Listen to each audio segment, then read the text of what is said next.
madaxweynaha jamhuuriyadda dimuqraadiga ee Soomaaliya Jaale Maxamed Siyaad Barre waxa uu isla habeenimadaasi u yimid degmada Gaalkacyo magaala madaxda gobolkaasi Mudug isaga oo isla markiiba kula shiray guddiga nabadgelyada ee gobolkaasi Mudug isla markiina waxa uu u soo gudbay madaxweynaha jamhuuriyadda dimuqraadiga ee Soomaaliya Jaale Maxamed Siyaad Barre gobolkaasi Galgaduud kadib markii uu warbixin uu ka dhageystay guddiga nabadgelyada ee gobolkaasi Mudug madaxweynaha dalkan jamhuuriyadda dimuqraadiga ee Soomaaliya Jaale Maxamed Siyaad Barre markuu warbixintaasi uu ka dhageystay guddiga nabadgelyada ee gobolkaasi Mudug ayaa halkaasi hadal kooban uga soo jeediyay oo uu ku tusaaleeyay sida lagama maarmaan ay u tahay in midnimo la muujiyo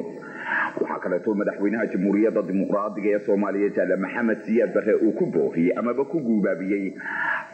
guddiga nabadgelyada iyo dadweynaha ku dhaqan gobolkaasi Mudug wax soo saarka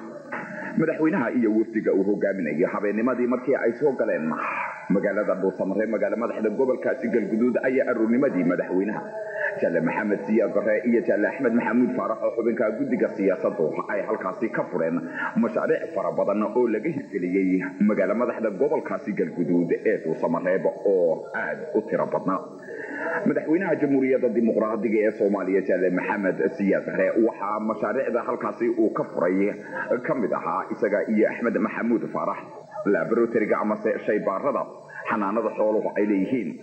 jidad laamiya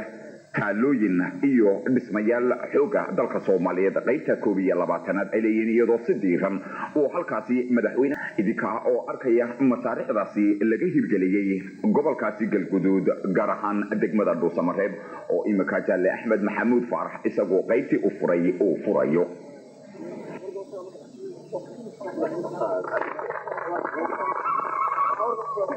madaxweynaha jamhuuriyadda dimuqraadiga ee Soomaaliya Jaale Maxamed Siyaad Barre kadib markii uu mashaariicdaasi soo furay taalada daljirka daxsoon ee degmada Dhuusamare oo imika dalkasiin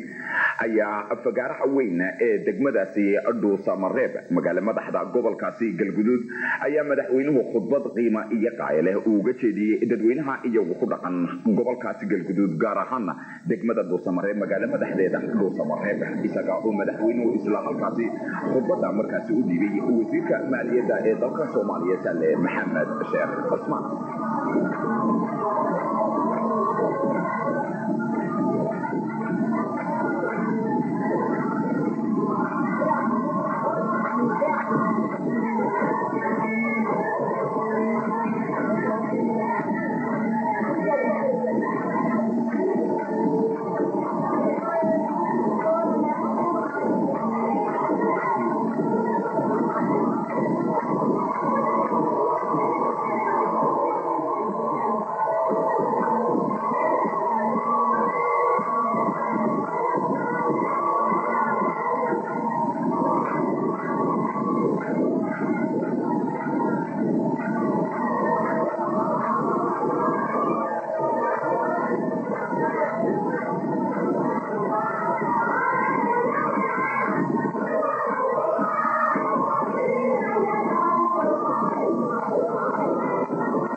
degmada iyo gobolka dhammaantiin waa salaaminay sharaf weyn bay ii tahay intaakay madaxweynaha ugu soo dhaweeyey microfoonka inaan idiin soo jeediyo laga eray anigoo ku hadlaya magaca madaxweynaha isla markaa uu kaga mahad celiyo magaca madaxweynaha iyo wafdiga kalsoonida leh ee aad noogu soo dhaweyseen gobolka kan caasimadiisa